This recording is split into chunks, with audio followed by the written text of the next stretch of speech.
Hello बच्चों, चलिए आइए आज हम एक टॉपिक कवर करते हैं इंटरप्ट, जो 8085 में हम इसको यूज़ करते हैं। इंटरप्ट एक्चुअली हमारे लिए इसलिए ज़रूरी होता है क्योंकि हमारा माइक्रो प्रोसेसर यदि किसी अनदर डिवाइस के साथ अगर कम्युनिकेट करना चाहता है या कोई अनदर डिवाइस माइक्रो प्रोसेसर के साथ कम्युनिकेट करना चाहता है तो इसका नॉलेज हमारे माइक्रो प्रोसेसर के पास आना चाहिए।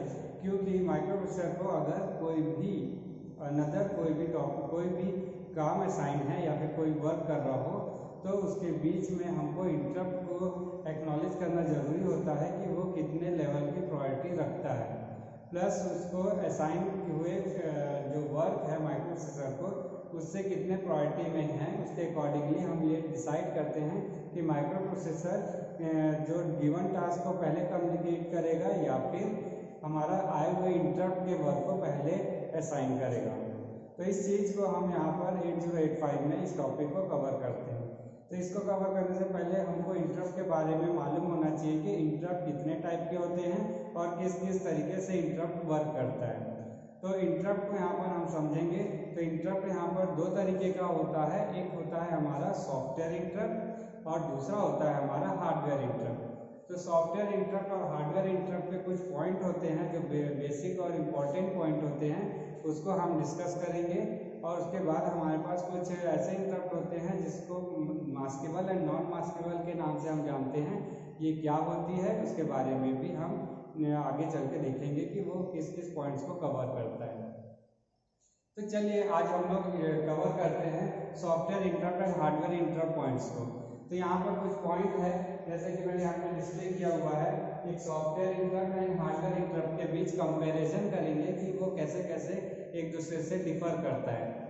तो सॉफ्टवेयर इंटरप्ट पहले किसे कहते हैं? सॉफ्टवेयर इंटरप्ट उसे कहा जाता है जिसमें हम ऐसे प्रोग्राम लिखते हैं जिसके थ्रू हम कुछ इंटरप्ट जनरेट करते हैं। कुछ इंटरप्ट जनरेट करने वाले हमारे पास कोड होते हैं, प्रोग्राम होते हैं, उसके थ्रू हम एक कोड लिखा जाता है जिससे हमारा micro processor interrupt acknowledge receive करता है या फिर रिक्वेस्ट को रिसीव करता है और उसके अकॉर्डिंगली वो बिहेव करता है कि वो किस प्रायोरिटी का है और गिवन टास्क के बीच में उसको किस प्रायोरिटी के साथ एग्जीक्यूट करना है, उसको हम क्लासीफाई करते हैं।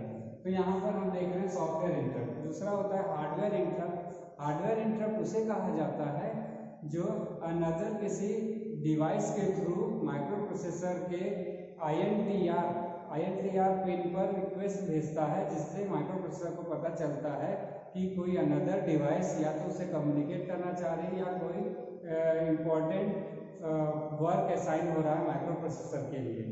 तो उसको हम बाहर हार्डवेयर तरीके से हार्डवेयर पिन जो अवेलेबल होता है माइक्रो प्रोसेसर 8085 के पास INTR, उस पिन पर एक्नॉलेज होता है, उसमें हम लॉजिक 1 देते हैं जिससे हमारा माइक्रो प्रोसेसर को ये पता चलता है कि हमको एक इंटरप्ट एक्नॉलेज हुआ है। तो यहाँ पर दो तरीके से हम यहाँ पर देख पा रहे हैं, सॉफ्टवेयर इंटरप्ट और एक हार्डवेयर इंटरप्ट। तो सॉफ्टवेयर इंटरप्ट और हार्डवेयर इंटरप्ट में किस तरीके से वर्किंग में चेंजेस होता है, किस तरीके से उसके कौन कौन से पॉइंट में डिफरेंस आता है, उस चीज़ को हम यहाँ पर देखते हैं। तो पहला होता है हमारा सिंक्रोनस। हम सॉफ्टवेयर इंटरप्ट को सिंक्रोनस कहते हैं और हार्डवेयर इंटरप्ट को एसिंक्रोनस कहा जाता है। ये इसलिए कहा जाता है क्योंकि हमारा सॉफ्टवेयर इंटरप्ट, क्योंकि कोडिंग के अकॉर्डिंगली हम इसका सॉफ्टवेयर तरीके से हम इंटरप्ट यहाँ पर भेजा जाता है क्यों, तो इसीलिए हम यहाँ पर जानते हैं कि हमारा जो इंटरप्ट है कोड के अकॉर्डिंगली लाइन बाय लाइन हमको एग्जीक्यूशन है, इसीलिए हमको किसी पर्टिकुलर टाइम पर ही हमको उसका इंटरप्ट मिलेगा। इसके लिए हम ये क्योंकि शेड्यूल्ड होता है हमारे पास, पर्टिकुलर टाइम में ही हमको ये इंटरप्ट आता है, इसीलिए हम इसको सिंक्रोनस कहते हैं। ये पर्टिकुलर टाइम के डिपेंडेंसी में ही वर्क करता है। लेकिन यहाँ पर देखेंगे हार्डवेयर इंटरप्ट क्यों असिंक्रोनस होता है? क्योंकि हार्डवेयर इंटरप्ट इसलिए असिंक्रोनस होता है क्योंकि ये पेरिफेरल्स के थ्रू बाहर अनदर डिवाइस के थ्रू माइक्रो प्रोसेसर को INTR पिन पर रिक्वेस्ट रिसीव होता है। तो बाहर से जो आने वाले सिग्नल होते हैं वो टाइम डिपेंडेंट नहीं होते हैं, वो कभी भी इंटरप्ट होते हैं और n नंबर ऑफ इंटरप्ट आ सकते हैं। यदि हमारे पास n नंबर ऑफ डिवाइस है तो वो अलग अलग डिवाइस अलग अलग इंटरप्ट डिफरेंट टाइम पर या सिमिलर टाइम पर भी हमको यहाँ पर एक्नॉलेज हो सकता है। तो ये टाइम डिपेंडेंट नहीं होते हैं, इसीलिए इसको असिंक्रोनस इंटरप्ट कहा जाता है। आगे नेक्स्ट वाला देखेंगे। नेक्स्ट पॉइंट में यहाँ पर लिखा गया है कि यहाँ पर जो रिक्वेस्ट होता है वो बाई इसको एग्जीक्यूशन से ही दिया जाता है, मतलब जो कोड होते हैं वो एग्जीक्यूट होते हैं तभी हमारा इंटरप्ट एक्नॉलेज होता है। सॉफ्टवेयर इंटरप्ट को एग्जीक्यूशन की जरूरत पड़ती है तभी हमारा सॉफ्टवेयर इंटरप्ट एक्नॉलेज होता है। लेकिन यहाँ पर जो होता है हार्डवेयर इंटरप्ट हमारा, क्योंकि एक्सटर्नली डिवाइस के थ्रू होता है, इसीलिए हमको यहाँ पर जो हार्डवेयर सिग्नल आती है वो हार्डवेयर जो एक्सटर्नल डिवाइसेस के थ्रू हो रहा है, इसलिए इस डिवाइस को हम हार्डवेयर टाइप से इंटरप्ट को एक्नॉलेज कर पाते हैं। तीसरा पॉइंट जो है हमारे पास यहाँ पर, ये पीसी जो प्रोग्राम काउंटर होता है वो यहाँ पर इंक्रीज होता है। मतलब हमको ये पता है कि कोई भी प्रोग्राम अगर एग्जीक्यूट होता है तो जो प्रोग्राम काउंटर जो होता है हमारा वो मेमोरी लोकेशन होल्ड करता है, और पर्टिकुलर मेमोरी लोकेशन में ही हमारे कोड्स अवेलेबल होते हैं। तो उस कोड को हम पहले एग्जीक्यूट करते हैं, उसके बाद ही हमारा नेक्स्ट इंस्ट्रक्शन जो कि नेक्स्ट मेमोरी लोकेशन में है वो आगे बढ़ता है। तो इसका मतलब ये है कि सॉफ्टवेयर इंटरप्ट हमारा प्रोग्राम काउंटर की वैल्यू को इंक्रीज करता है। तो यहाँ पर प्रोग्राम काउंटर इफेक्टेड होते हैं सॉफ्टवेयर इंटरप्ट में, बट यहाँ पर हार्डवेयर इंटरप्ट क्योंकि पिन में हमको एक्नॉलेज हो रहा है तो इसमें यहाँ पर प्रोग्राम काउंटर अनइफेक्टेड होता है। मतलब यहाँ प्रोग्राम काउंटर की वैल्यू ना बढ़ती है ना घटती है, क्योंकि ये सॉफ्टवेयरली या कोडिंग के फॉर्म में इसे नहीं लिया जाता, इसलिए ये प्रोग्राम काउंटर को अनइफेक्टेड रखता है, इसमें कोई भी चेंजेस नहीं लाता है जब हमारा हार्डवेयर इंटरप्ट एक्नॉलेज होता है तब। आगे देखते हैं। फोर्थ पॉइंट जो है इसमें ये कहा जा रहा है कि हम जब सॉफ्टवेयर इंटरप्ट अगर आया हुआ है, अगर सॉफ्टवेयर इंटरप्ट एग्जीक्यूट हुआ है तो उसके लिए एक्नॉलेजमेंट की ज़रूरत नहीं होती है। मतलब हमको यहाँ पर यूज़र या फिर पर्टिकुलर डिस्प्ले में हमको यहाँ पर शो करने की ज़रूरत नहीं होती है कि हमारा सॉफ्टवेयर इंटरप्ट हुआ है जिसको एक्नॉलेज करने की ज़रूरत हो। बट यहाँ पर हमारे पास हार्डवेयर इंटरप्ट में यहाँ पर जब हमारा एक्सटर्नली डिवाइस जब इंटरफेस करता है तब एक इंटरप्ट एक्नॉलेजमेंट देने की ज़रूरत होती है, क्योंकि हमारा कम्युनिकेशन तभी कंप्लीट होता है। क्योंकि हमारा जब इंटरप्ट को हम भेजते हैं माइक्रोप्रोसेसर 8085 में, तो हमको माइक्रोप्रोसेसर जब तक रिसीव नहीं करेगा हमारे एक्सटर्नल डिवाइस के द्वारा जो भेजा गया इंटरप्ट है, तब तक हमारा एक्नॉलेज सिग्नल हमको रिसीव नहीं होता है, जिससे डिवाइस को भी ये कम्युनिकेशन में प्रॉब्लम आती है या उसे एक्नॉलेज नहीं हो पाता है कि हमारा इंटरप्ट रिसीव हुआ है या नहीं। इस चीज़ को कम्युनिकेशन कंप्लीट करने के लिए हमको एक्नॉलेज सिग्नल की ज़रूरत पड़ती है। तो इसीलिए इसमें हमारे पास INTR रिक्वेस्ट सिग्नल होता है जो कि हार्डवेयर इंटरप्ट भेजा जाता है, और INTA के नाम से हमारे पास एक पिन होता है जिसमें एक्नॉलेज इंटरप्ट हमको सिग्नल मिलता है, जिससे डिवाइस को पता चलता है कि हमारे डिवाइस के द्वारा भेजा गया इंटरप्ट रिसीव हो चुका है माइक्रोप्रोसेसर के द्वारा। तो इसीलिए यहाँ पर हमारे पास एक्नॉलेज सिग्नल मिलता है जब हमारा एक्सटर्नली जब हार्डवेयरली टाइप से इंटरप्ट भेजा जाता है तो एक्नॉलेज सिग्नल की ज़रूरत होती है। यहाँ देखिए नेक्स्ट यहाँ पर है कि हमारा जो सॉफ्टवेयर इंटरप्ट होता है उसको हम इग्नोर नहीं कर सकते। मतलब जो अगर मान लीजिए हमारे पास दो सिग्नल एक साथ आ गए हैं, एक सॉफ्टवेयर इंटरप्ट है और एक हार्डवेयर इंटरप्ट है, तो हार्डवेयर इंटरप्ट अगर यदि आया हुआ है उसके बिहाफ में अगर हमारे पास सॉफ्टवेयर इंटरप्ट अभी रिसीव्ड हुआ है तो हम उसका सबसे पहले सॉफ्टवेयर इंटरप्ट को पहले हम उसको यूज़ करेंगे, उसकी प्रायोरिटी सबसे ज़्यादा होती है, और हार्डवेयर इंटरप्ट की प्रायोरिटी उस सॉफ्टवेयर इंटरप्ट के अकॉर्डिंगली कम होती है। तो इसीलिए यहाँ पर प्रायोरिटी बेसिस पे भी हमारे पास ये सॉफ्टवेयर इंटरप्ट हायर प्रायोरिटी होता है और हार्डवेयर इंटरप्ट लोअर प्रायोरिटी होता है। इसीलिए इसे कहा जाता है कि हमारा सॉफ्टवेयर इंटरप्ट जो है मास्केबल नहीं होता, मतलब हम उसको मास्क नहीं कर सकते, उसको एग्जीक्यूट करना जरूरी होता है। सॉफ्टवेयरली अगर इंटरप्ट आया तो उसे एग्जीक्यूट किया ही जाता है, लेकिन हार्डवेयर इंटरप्ट आया है तो उसे हम वेटिंग में रख सकते हैं या इसे इग्नोर भी किया जा सकता है। तो हार्डवेयर इंटरप्ट इस तरीके का होता है, इसलिए यहाँ पर लिखा गया कैन मास्क, मतलब इसको मास्क किया जा सकता है। लास्ट पॉइंट है हमारे पास यहाँ पर ये इंटरप्ट जो सॉफ्टवेयर इंटरप्ट होता है हमारा इंटरप्ट कंट्रोल लॉजिक एक रजिस्टर होता है जिसको अनइफेक्टेड रखता है। ये रजिस्टर हमारा एक आईसी होती है 8259 या 8258, हमारे पास एक आईसी होती है। वो आईसी एक्चुअली हमारा इंटरप्ट को कंट्रोल करने का काम करता है। मान लीजिए आपके पास n नंबर ऑफ डिवाइसेस हैं जो कि माइक्रोप्रोसेसर 8085 के साथ कम्युनिकेट करना चाहती है। तो कम्युनिकेशन के समय हमको एक इंटरप्ट रिक्वेस्ट भेजना होता है माइक्रोप्रोसेसर के पास। तो उस केस में हमको n number of interrupt request आते हैं। तो उस इंटरप्ट रिक्वेस्ट को हैंडल करने के लिए हमको 8259 एक आईसी होती है, उस आईसी को यूज करते हैं इंटरप्ट को कंट्रोल करने के लिए। तो उसमें एक रजिस्टर होता है जिसे बोला जाता है इंटरप्ट कंट्रोल लॉजिक। तो इंटरप्ट कंट्रोल लॉजिक एक्चुअली एक रजिस्टर है जिसमें हम इंटरप्ट के प्रायोरिटी को सेट करते हैं कि कौन से प्रायोरिटी का पहले होगा, कौन सी बाद में, कौन से रिक्वेस्ट को पहले और किसको बाद में हमको एग्जीक्यूट करना है। तो वो इस रजिस्टर को सॉफ्टवेयर इंटरप्ट हमारा अनइफेक्टेड रखता है क्योंकि ये हमारा आईसी 8085 में एग्जीक्यूट होता है, ना कि हमारा 8259 में। इसीलिए वो अनइफेक्टेड होता है हमारा इंटरप्ट कंट्रोल लॉजिक। बट हमारा जो हार्डवेयर इंटरप्ट जो होता है वो थ्रू 8259 आईसी के थ्रू आता है, जो कि इफेक्टेड रखता है, इफेक्ट होता है। इंटरप्ट कंट्रोल लॉजिक जो है एक रजिस्टर है, उसको हार्डवेयर इंटरप्ट की प्रायोरिटी के अकॉर्डिंगली उसका वैल्यूज भी चेंजेस आती है, वैल्यूज में चेंजेस आता है, इसीलिए ये इफेक्ट करता है, इस पॉइंट को ये कवर करता है। तो इस तरीके से हम समझ पा रहे हैं। इसके अलावा भी बहुत सारे पॉइंट्स होते हैं जो सॉफ्टवेयर और हार्डवेयर इंटरप्ट को क्लासीफाई करता है।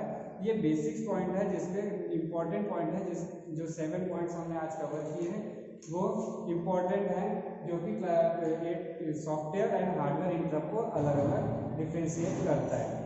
इसके अलावा यहाँ पर हमने एक पॉइंट देखा था, जो 5th पॉइंट में हमने देखा है कि कैन नॉट बी इग्नोर्ड और कैन बी मास्क्ड।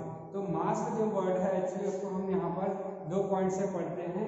यहाँ पर क्लासीफाई करने के लिए हमारे पास NMI और एक मास्केबल इंटरप्ट, 2 टाइप के इंटरप्ट को हम यहाँ पर क्लासीफाई करते हैं। तो हम किसको NMI और किसको मास्केबल इंटरप्ट कहते हैं, उसके लिए कौन कौन से पॉइंट्स होने चाहिए, जब हम उसको समझेंगे कि वो मास्केबल है या नहीं, उस चीज़ को हम यहाँ पर देखेंगे। तो यहाँ पर NMI का फुल फॉर्म होता है नॉन मास्केबल इंटरप्ट। मास्केबल कहने का मतलब होता है या तो हम उसको इग्नोर करेंगे या नहीं करेंगे।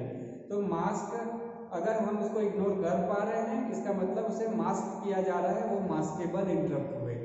अगर जिस भी इंटरप्ट को हम एग्जीक्यूट करना बहुत ज़रूरी है उसको मास्क नहीं किया जा सकता है, तब उसके लिए एक वर्ड यूज किया जाता है नॉन मास्केबल इंटरप्ट। तो उसको शॉर्ट फॉर्म में बोला जाता है NMI। तो NMI इंटरप्ट्स कौन कौन से होते हैं, उसके लिए क्या क्या क्राइटेरिया होते हैं, उस पॉइंट्स को हम यहाँ पर देखेंगे।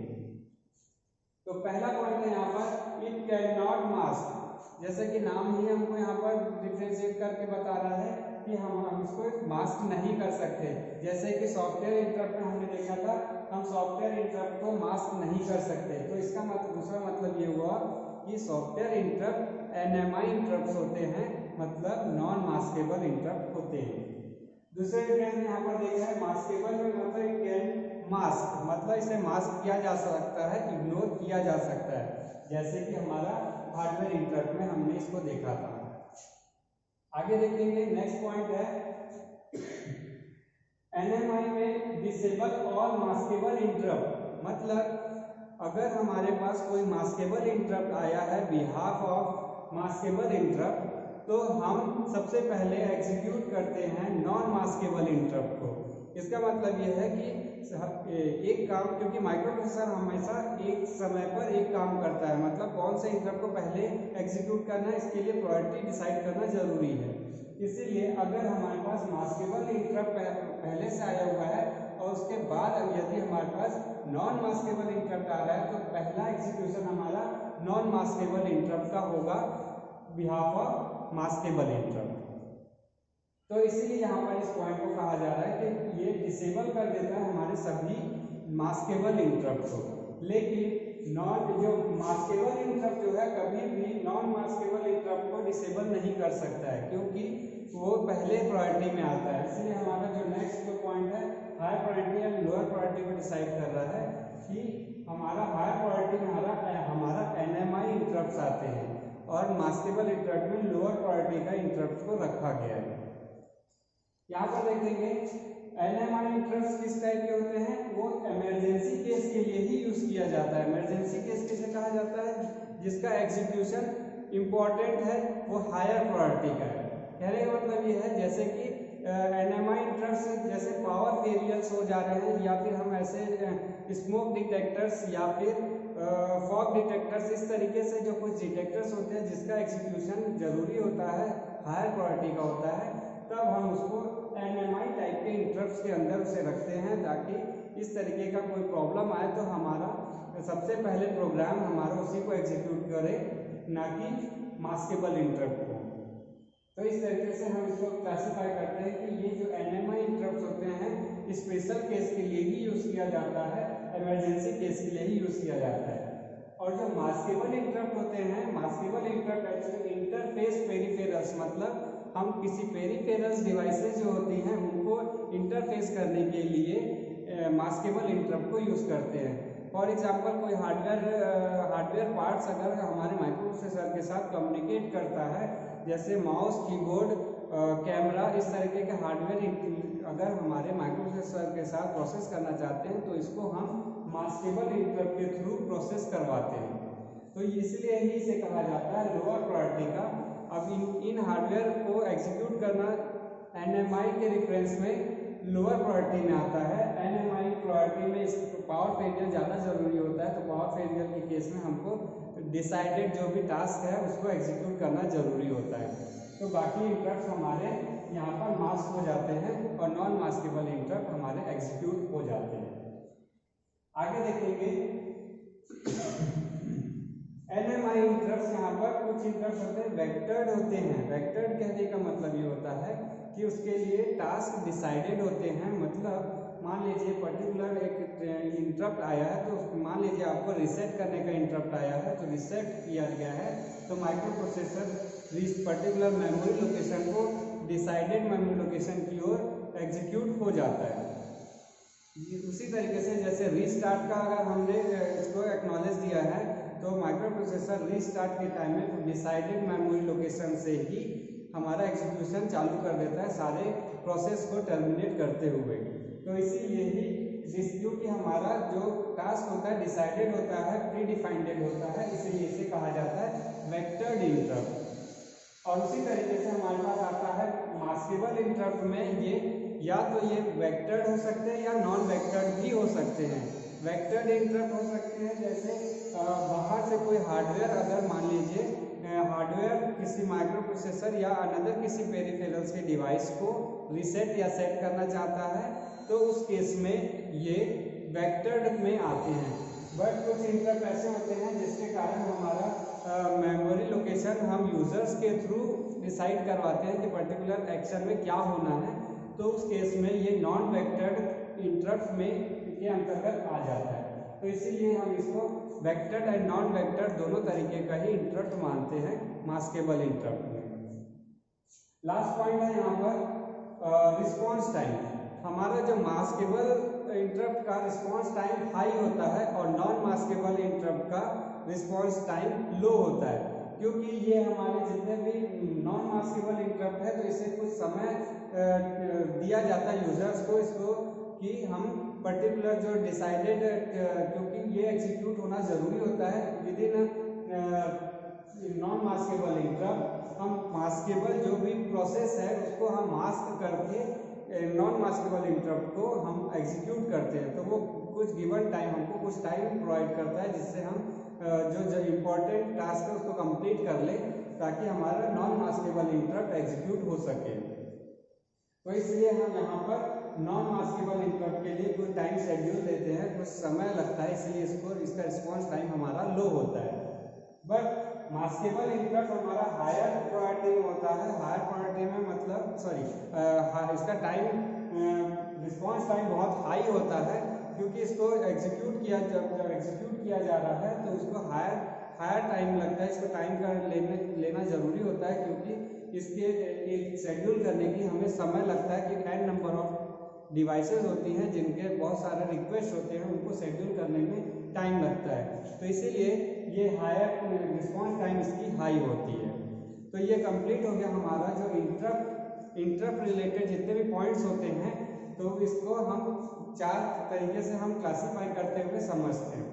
आगे इसके लिए हम एक आईसी पढ़ेंगे नेक्स्ट वीडियो में। मैं आपको बताऊंगा कि 8259 एक आईसी है जो कि इंटरप्ट को हैंडल करने का या शेड्यूल करने का काम करता है 8085 के लिए। तो इसको नेक्स्ट वीडियो में मैं कंटिन्यू करूंगा। तो आज के लिए इतना। Okay, thank you.